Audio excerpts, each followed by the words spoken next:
ओम शांति।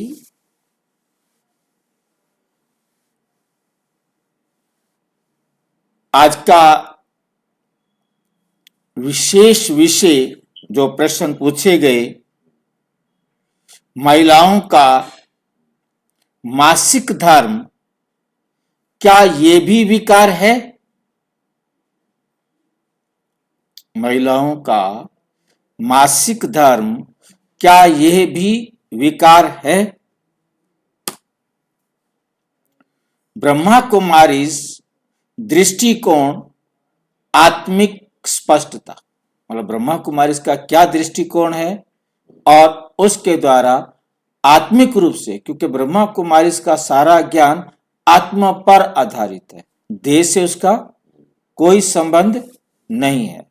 आत्मिक रूप से स्पष्टता क्या है, इसकी डिस्क्लेमर है। ये वीडियो ब्रह्मा कुमारी के साकार व अव्यक्त मूल्यों, आत्मिक ज्ञान और राजयोग की समझ पर आधारित है।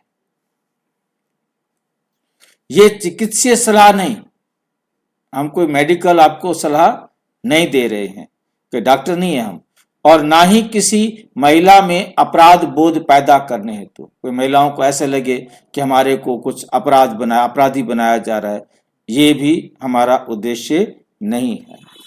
उद्देश्य केवल डर हटाकर स्पष्टता देना है। हमारा उद्देश्य क्या है? ताकि आपके मन में कोई डर ना रहे और आपको हर बात क्या हो, स्पष्ट हो, ताकि महिलाएं स्वयं को पवित्र, सम्मानित और आत्म सशक्त समझ सके। क्योंकि सच्चाई जानना ये बहुत जरूरी है। विषय महिलाओं को मासिक धर्म आता है, क्या ये भी विकार में गिना जाता है? प्रश्न ये है कि आता है, क्या ये भी विकार में गिना जाता है? संवेदनशील प्रश्न है, एक सामान्य प्रश्न नहीं है, स्पष्ट उत्तर, परंतु ईश्वरीय ज्ञान के आधार पर हम इसके उत्तर को स्पष्ट रूप से समझें। आज का विषय बहुत संवेदनशील है, पर उतना ही जरूरी भी है, क्योंकि जानकारी तो हो, सच्चाई तो पता हो आखिर क्या है, खासकर महिलाओं के लिए। कई बहनें मन में ये प्रश्न लेकर चलती हैं, मुझे मासिक धर्म आता है, क्या मैं अपवित्र हूं? तो मंदिरों में नहीं जाने देते ना अपनी मां। क्या ये भी विकार में गिना जाता है? तीसरा प्रश्न, क्या बाबा मुझे कम पवित्र समझते हैं? मतलब किसी भी प्रकार के जो प्रश्न आते हैं, उनका इस प्रकार के प्रश्न जो आते हैं दिमाग में, उसके बारे में सच जानने का अधिकार है। बाबा डर नहीं देते। सबसे पहली बात, परमात्मा कभी भी किसी को डर नहीं देते। ज्ञान से भ्रम दूर करते, ज्ञान से भ्रम दूर करते। क्योंकि ज्ञान मिल जाएगा तो कोई भी हमारे मन में भ्रम नहीं रहेगा। साकार मुरली है 12 जनवरी 1967। बाबा कहते, बच्चे मैं तुम्हें डराने नहीं समझाने आया। बाबा क्या कहते हैं? बच्चे मैं तुम्हें डराने नहीं समझाने आया हूं। नंबर 2, सबसे पहले यह समझें कि विकार किसे कहते हैं। भाई तुम समझ रहे हो कि ये विकार है, पहले ये तो पता लगे विकार कहते किसे हैं। संसार में विकार का अर्थ, दुनिया वाले विकार का अर्थ अक्सर शरीर से जुड़ी किसी क्रिया से दिया, क्योंकि वो अपने को शरीर समझते हैं। दुनिया वाले अपने को शरीर समझते हैं, शरीर से जुड़ी किसी क्रिया भी, किसी भी क्रिया से जोड़ दिया जाता है। लेकिन बाबा विकार की परिभाषा आत्मिक देते हैं। आत्मा के रूप में देते हैं। साकार मुरली है 3 अक्टूबर 1966। विकार वह है जो आत्मा की शक्ति को कम करे, आत्मा की शक्ति को कम करे। बाबा आए हैं आत्माओं का उत्थान करने के लिए। बाबा को याद करना माना बाबा हमें ऐसा मार्गदर्शन करते हैं जिससे आत्मा की चढ़ती कला हो, परंतु जो आत्मा की चढ़ती कला में बाधा बने वो विकार है। जो हमें चढ़ती कला में रुकावट बने, रोके या हमें और ही नीचे की तरफ लाए, उसे विकार कहते हैं। आत्मा की शक्ति को कम करे, आत्मा की पावर्स को कम करे तो उसे क्या कह देते हैं? विकार कह देते हैं। विकार कहां होता है? विकार कहां होता है? नंबर 1, विकार है मन में, तन में नहीं। विकार है मन में, विकार है दृष्टि में। गंदी नजर है तो दृष्टि गंदी है तो विकार है। मन में गंदे संकल्प आ रहे हैं तो विकार है। संकल्प में, इरादे में, संकल्प में, इरादे में सूक्ष्म रूप से आत्मा में देखना है कि ये विकार हैं, मन में, दृष्टि में, संकल्प में और इरादे में। ये चारों में क्या है? विकार। जो प्रक्रिया शरीर की प्राकृतिक अवस्था है, जो कुछ भी एक शरीर के अनुसार होना है, प्राकृतिक रूप से, स्वाभाविक रूप से एक व्यवस्था है, वो विकार नहीं हो सकती, वे विकार नहीं हो सकती। मासिक धर्म क्या है? देह और आत्मा की स्पष्ट समझ।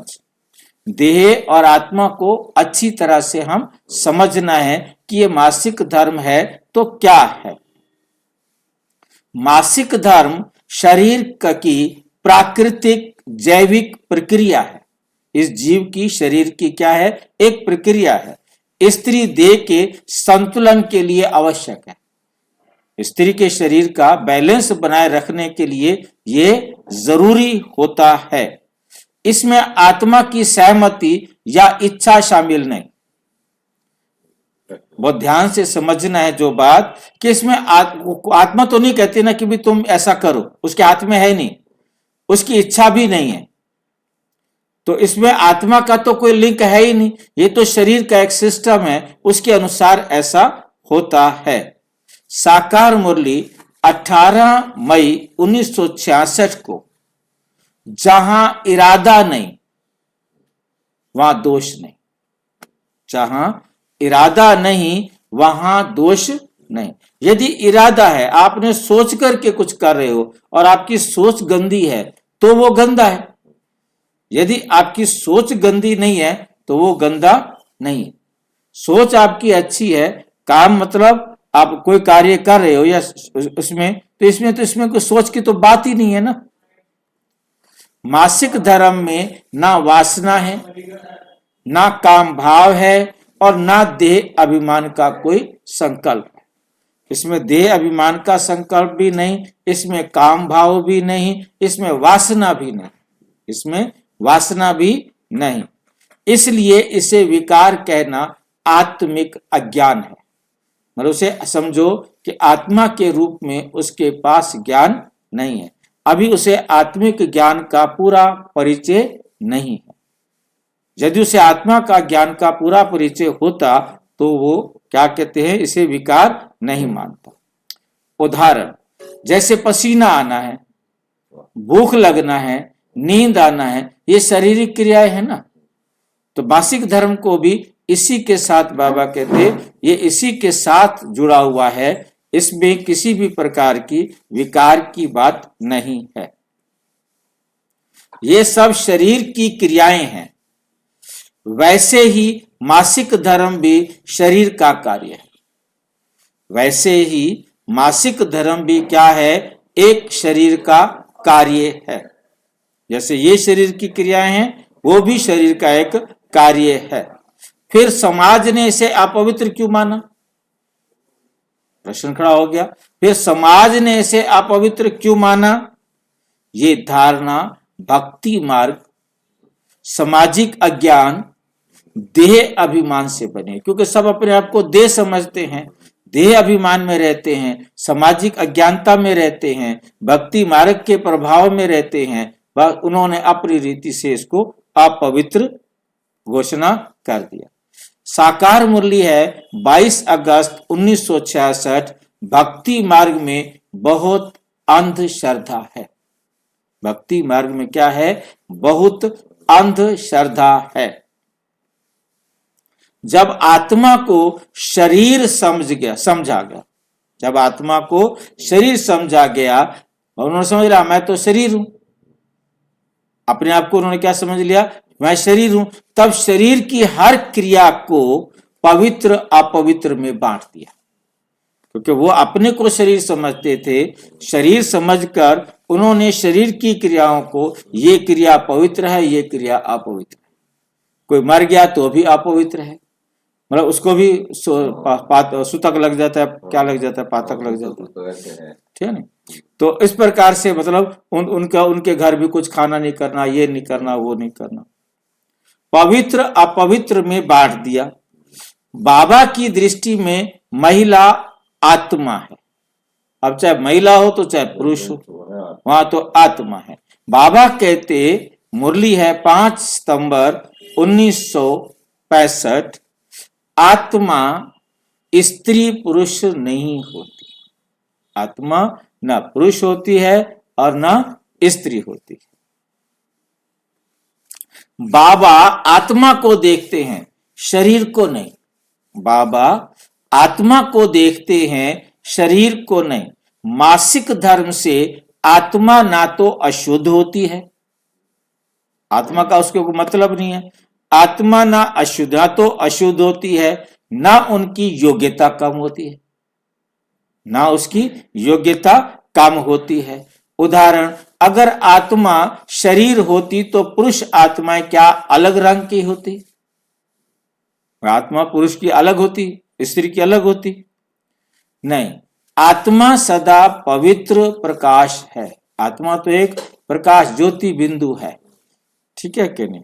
योग, सेवा और मासिक धर्म, योग, सेवा और मासिक धर्म क्या बाधा है?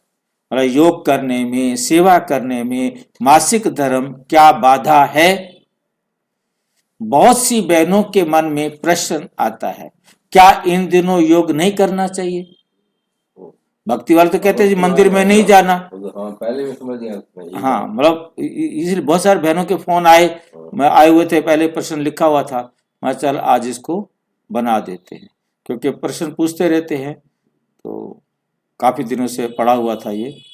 क्या इन दिनों योग नहीं करना चाहिए? प्रश्न उठता है, क्या हमें इन दिनों योग नहीं करना चाहिए? साकार मुरली है 10 नवंबर 1967। योग आत्मा का परमात्मा से संबंध है, शरीर का तो कोई मतलब नहीं है, ठीक है? योग आत्मा का परमात्मा से संबंध है।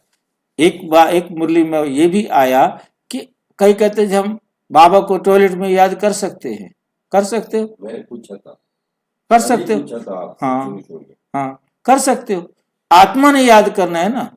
अब टॉयलेट में आपका आखिरी टाइम आ जाए तो क्या करोगे? नहीं, मैं टॉयलेट से बाहर जाऊं, बाबा रूम में जाऊं, तब मैं शरीर छोड़ूंगा। मेरे को वहां शरीर छोड़ना है, मैं जहां भी हूं। हाँ, तो मैं इसलिए पूछा था कि कई बार ये बातें होती थी, जैसे आप बैठते हो, बाबा को याद करते हो, आप टॉयलेट जा चुके हैं तो आना चाहिए, जैसे मैंने सुना था। हाँ, इसी हिसाब से मैंने पूछा। ठीक बात। मतलब कहने का तो योग आत्मा का परमात्मा से संबंध है। आप बाबा को याद कर सकते हैं। कनेक्शन तो आत्मा का। हाँ, आत्मा से इसका कोई मतलब थोड़ा है। आप यदि बीमार हैं, आप बेड पर हैं, तो भी आप बाबा को याद कर सकते हैं। आप हॉस्पिटल हैं तो भी बाबा को याद कर सकते हैं। आप यदि वेंटिलेटर पर है तो भी बाबा को याद कर सकते हैं। भाई, जब तक आपको होश है, आप बाबा की श्रीमत पर अपना चल सकते हैं। आपने अपनी दृष्टि, वृत्ति, बोल, सोच सब वैसा रखना है। तो योग आत्मा का परमात्मा से संबंध है। योग आत्मा का परमात्मा से संबंध है। योग शरीर से नहीं बुद्धि से होता है। योग शरीर से नहीं बुद्धि से होता है। आत्मा कभी अपवित्र नहीं होती। बहुत क्लियर समझना है, आत्मा कभी अपवित्र नहीं होती। ध्यान, स्मृति, ज्ञान चिंतन, आप ज्ञान का चिंतन कर रहे हैं, सब पूर्ण रूप से संभव है। आप ध्यान करें, योग करें, स्मृति करें, ज्ञान चिंतन करें, सब कुछ कर सकते हैं, सब कुछ पूर्ण रूप से संभव है। कमजोरी कहां होती है, सही अंतर समझे। कमजोरी कहां होती है इसको भी हमें सही रीति से समझना है।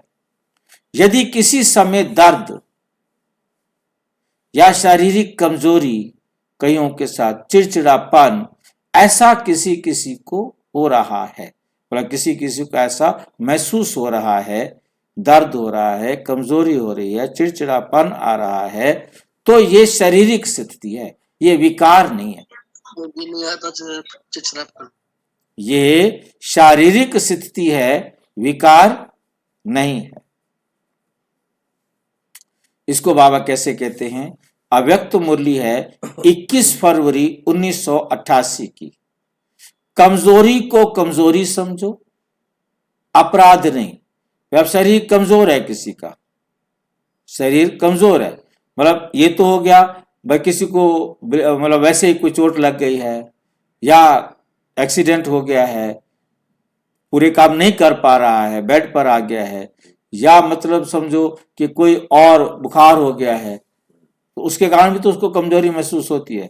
शारीरिक कोई भी बीमारी आ जाएगी तो उसको शरीर में कमजोरी होगी, उठा नहीं जाएगा, काम नहीं किया जाएगा, तो इसका मतलब थोड़ा कि पाप हो गया, वो अपराध हो गया। मतलब इसी प्रकार से समझना है, शरीर में हल्की कमजोरी है तो कोई बात नहीं है, ये कोई अपराध नहीं, ये कोई अपराध नहीं है। शरीर की देखभाल करना भी आत्मिक समझदारी है।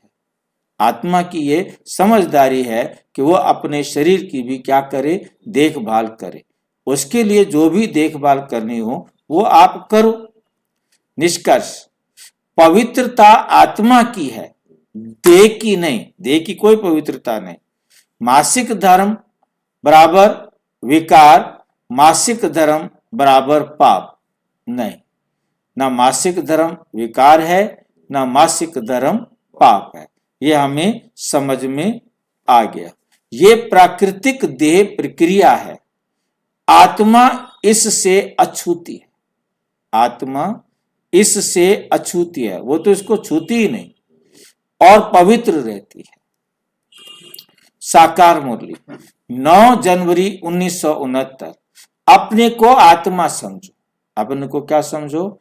आत्मा समझो। यही सबसे बड़ी पवित्रता है। यही क्या है? सबसे बड़ी पवित्रता है। अपने आप को आत्मा समझना ही सबसे बड़ी पवित्रता है। अंतिम संकल्प, मैं आत्मा हूं, शुद्ध, पवित्र और शक्तिशाली। मेरी पवित्रता किसी देह प्रक्रिया पर निर्भर नहीं। मैं आत्मा हूं, मैं इस देह से न्यारी हूं, देह से अलग हूं। ये शरीर पतित है, होगा, कमजोर है, होगा, परंतु मैं आत्मा इस शरीर पर आधारित नहीं हूं। मेरी पवित्रता देह पर आधारित नहीं है। मैं ज्ञान से स्वयं को मुक्त रखूंगी। मैं आत्मा ज्ञान से स्वयं को क्या रखूंगी? मुक्त रखूंगी। और आत्म सम्मान के साथ, आत्म सम्मान के साथ योग और सेवा में आगे बढ़ूंगी। आप योग भी कर सकते हैं, आप सेवा भी कर सकते हैं और मुरली भी सुन सकते हैं। अंतिम संदेश, बाबा स्त्रियों को अपवित्र नहीं, स्त्रियों को अपवित्र नहीं, शक्ति का स्वरूप देखते हैं। अंतिम संदेश क्या है कि बाबा स्त्रियों को अपवित्र नहीं शक्ति का स्वरूप देखते हैं। अच्छा, ओम शांति। किसी का कोई प्रश्न है तो पूछ लो इससे रिलेटेड। किसी के मन में कोई बात रह गई हो तो पूछना चाहता हो तो पूछ सकते।